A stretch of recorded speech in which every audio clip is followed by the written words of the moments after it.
हाँ तो प्यार से नमस्कार, स्वागत करता हूँ प्यार से स्टडी प्लेटफॉर्म। उम्मीद करूंगा सब लोग स्वस्थ होंगे, मस्त होंगे, जबरदस्त होंगे, फर्स्ट क्लास होंगे।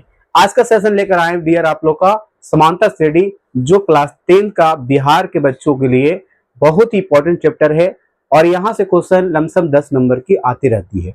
आज हम इनको पहले आप लोग को फॉर्मूला और इनका जो पॉइंटेज है, महत्वपूर्ण बातें हैं, मैं आज की क्लास में चर्चा करूंगा।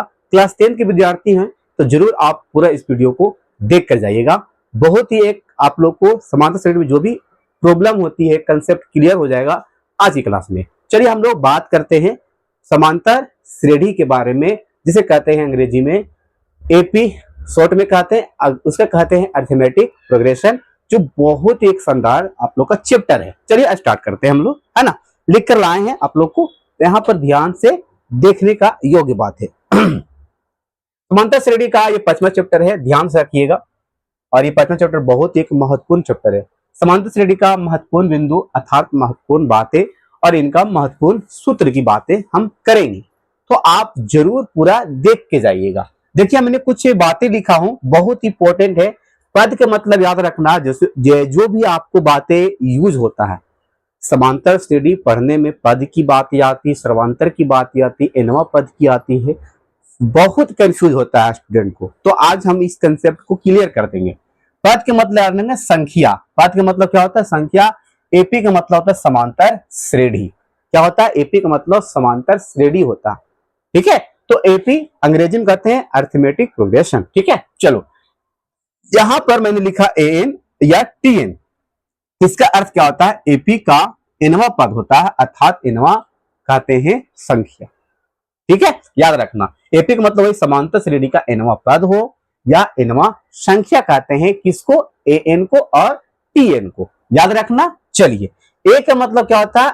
एपी का मतलब ये होता है समांतर श्रेणी का प्रथम पद कहते हैं, या तो हम प्रथम संख्या कहेंगे। किसको सर? ए को कहते हैं, सूचित करते हैं, इंडिकेट करते हैं किस चीज को? तो एपी का प्रथम पद को, और कह सकते हैं प्रथम संख्या कहते हैं ए को। क्लियर? चलिए, डी का मतलब क्या होता है? एपी का सर्वांतर कहिए, या तो इसे हम डी को सूचित करते हैं पदांतर को, या तो सर्वांतर कहते हैं। इसका समांतर श्रेणी का सर्वांतर कहते हैं डी को, और इसे हम पदांतर भी कहते हैं, डी से सूचित करते हैं। एसेन का मतलब क्या होता है सर? एपी का एनवा पद का योग निकालना है। एसेन बहुत बार एग्जाम में, कई बार एसेन निकालने के लिए एग्जाम में पूछा गया, और इस पर एग्जाम में क्वेश्चन आने की पूरी संभावना है। ठीक है, चलिए ऐसे मतलब याद रखना, एपी का एनवा पद का योग होता है, या कह सकते हैं एपी का एनवा संख्याओं का योग कह सकते हैं। इसका अर्थ यह हुआ S N minus one, AP का एन माइनस वन पदों का योग कहिए, या एपी का एन माइनस वन संख्याओं का योग कहिए। यह भी इंपॉर्टेंट बहुत ही ज्यादा है। ये जो था आपका महत्वपूर्ण बातें था, महत्वपूर्ण मुख्य बातें, इंपॉर्टेंट बातें था। अब यहां से हम लोग इसका सूत्र की बात करेंगे। सूत्र आप जरूर याद रखिए, क्योंकि सूत्र अगर याद नहीं रखिएगा तो कैसे सॉल्यूशन करिएगा आप एग्जाम में।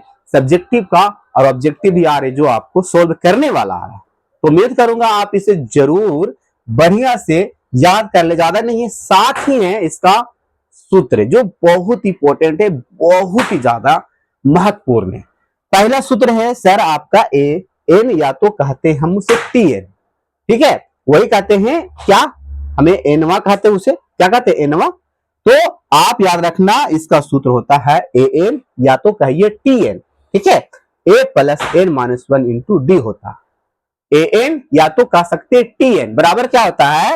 ए plus N minus one into D होता। दूसरा ए एन का मतलब क्या होता है? याद रखना, दूसरा होता है एन का मतलब एल होता। एल का मतलब होता है अंतिम पद, इसका भी सूत्र होता है। तो आप याद रखना, ए एन के जगह पर हम एल भी लिख सकते हैं, और एल के जगह पर हम ए एन लिख सकते हैं। तो यहां पर यही लिखाया है, देखिए ध्यान से देखिएगा। तो ये एन या तो आप एन लिख दीजिए, बात एक ही है। तो इसका सूत्र वही हुआ, A plus N minus one into D होता। तो ए एन को मतलब अंतिम पद को हम दर्शाते हैं, और उसे हम एल से भी दर्शाते हैं।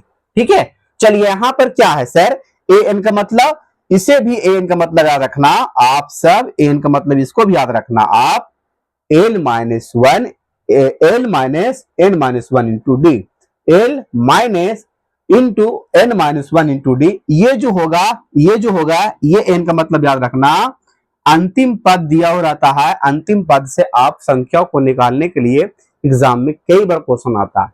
मैं इसके बाद आप लोग को इस क्लास के बाद नेक्स्ट क्लास में आप सबको इस पर हम जो क्वेश्चन पूछा बिहार बोर्ड ने जो भी पूछा है 24, 23, 22, 21, 23 जो भी है 20 सारा आप लोग को प्रीवियस क्वेश्चन मैं आपको कंसेप्ट के साथ कहां कहां यूज होता है मैं सारा क्लियर कर दूंगा। ठीक है, चलिए तो याद रखना।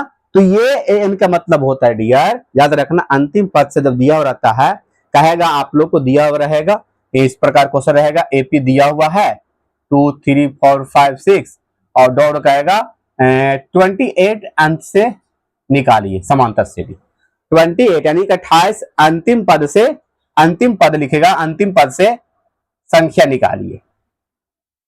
तो आपको इसी पर आपको सूत्र पर यहां पर क्या करना होगा, पुट करना होगा।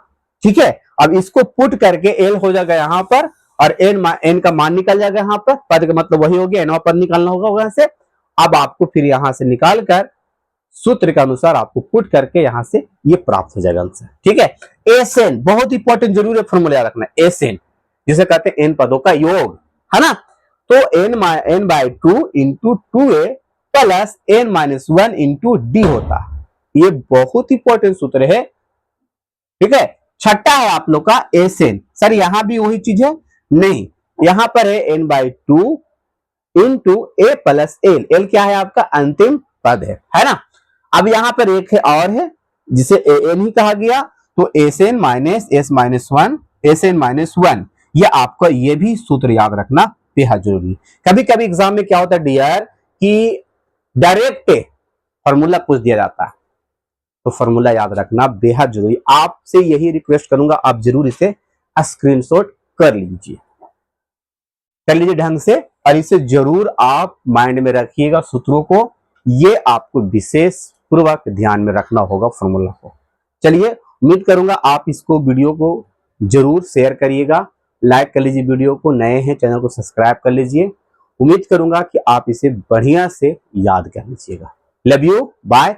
फिर लेकर आते हैं नेक्स्ट क्लास में आप लोग का इन पर सारे प्रीवियस क्वेश्चन जो पूछा हुआ है मैं आप लोग को जल्द लेकर आ रहा हूं। Love you, bye. फिर मिलते हैं नेक्स्ट क्लास में, जब तक अपना ख्याल रखें, पढ़ाई करते रहिए और जो परीक्षा का करीबी मामला है उस पर ज्यादा से ज्यादा फोकस करते रहिए।